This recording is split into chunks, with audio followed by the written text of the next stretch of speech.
So let's look at some different examples for recursive formulas for different sequences. And this one gives us both the first and the second term in our sequence. So it looks like it starts -2, then 1, and then it gives us the pattern. It looks like to find the nth term in the sequence that you take the term 2 before that and you add it to the term before that. So we need to find the third term here. So h of 3, we're just setting n equal to 3 here. This would be equal to h of 3 minus 2, which is just 1, plus h of 3 minus 1, which is h of 2. And we were given h of 1 and h of 2. h of 1 was -2, and h of 2 is 1. So we add these together, and you get -1. So that would go right there. And that's the answer to our problem, but if we wanted to keep going, we could. For instance, h of 4, now we set n equal to 4. We plug that in here, so we have h of 4 minus 2, which is h of 2, plus h of 4 minus 1, which is h of 3. So notice, to find a specific term in your sequence, you add the two terms before it. So h of 2 we were given was 1, and h of 3 we were able to find. That's -1, and 1 plus -1 is 0. So our next term in the sequence is 0.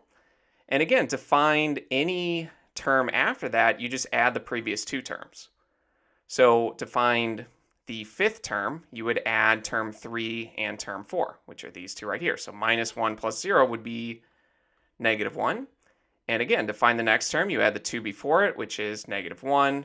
The 2 before that is -1 and -1, which would give us -2. And if we do one more, we would do -1 plus -2, which is -3. And this would go on forever. But to answer our question, to find the third term, that is just this -1 here. So let's look at some more examples. So in this one, we're given that the first term is 15. And to find the nth term, we're going to take the term before that and multiply it by n, so whatever our n value is. So we need to find f of 2 here. And so we are setting n equal to 2. So f of 2 would be equal to f of 2 minus 1, which is f of 1 multiplied by the n value, and in this case is 2.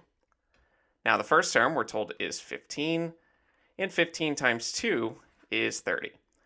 So for this one, we would put 30 into the box, and just to get used to the pattern, let's do one more. We'll look at f of 3, so now we're setting n equal to 3.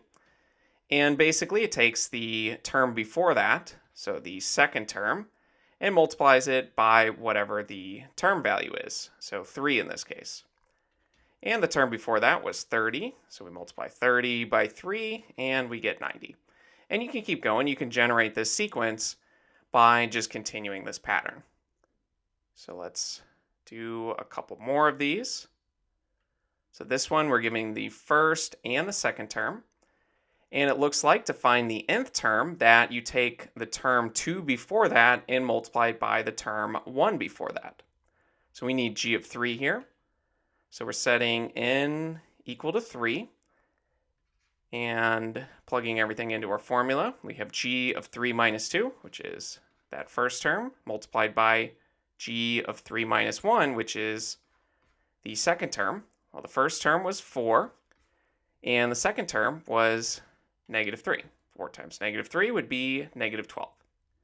So that's what we'd put in the box. But we'll do one more just to get used to the pattern. So now we're setting n equal to 4. And remember, for this one, we're multiplying the two previous terms to get the next term. So g of 4 would be g of 4 minus 2, which is g of 2, multiplied by g of 4 minus 1, or g of 3. The second term was -3, and we're going to multiply that by the third term, which is -12, and the negatives cancel, and you get positive 36 here. And for many of these, once you generate a few terms in the sequence, the pattern becomes a bit clearer. So we started with 4 minus 3, the next one was -12, then the next one after that was 36. But remember, to find any one term, you multiplied the two previous terms together. So to find 36, we multiplied -12 and -3. So to find the next term, you would multiply 36 and -12, which would be 36 times 10 is 360, 36 times 2 is 72, 360 plus 72 would be 432, but it would be negative. And of course, this sequence would keep going. The next term, you'd multiply 36 by minus 432. So the numbers are going to get big fairly quickly. And let's do one last example. So this one, we have the first term, and we're told the pattern to find the nth term. You'll take 28 and divide it by the term before that. So we're going to set n equal to 2 to find that second term. So h of 2 is 28 divided by h of 2 minus 1, or in other words, the first term. And we were told the first term is 14. So this would just be 2.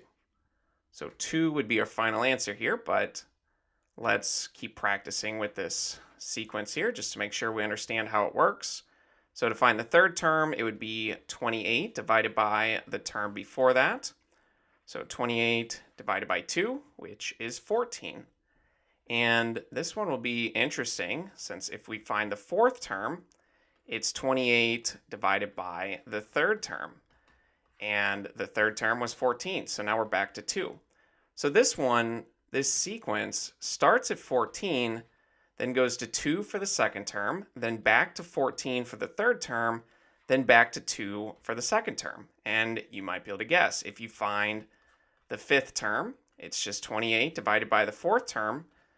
And the fourth term we calculated was 2. So this is 28 over 2. This would be 14 again. And it seems like it's going to alternate back and forth between these two numbers forever.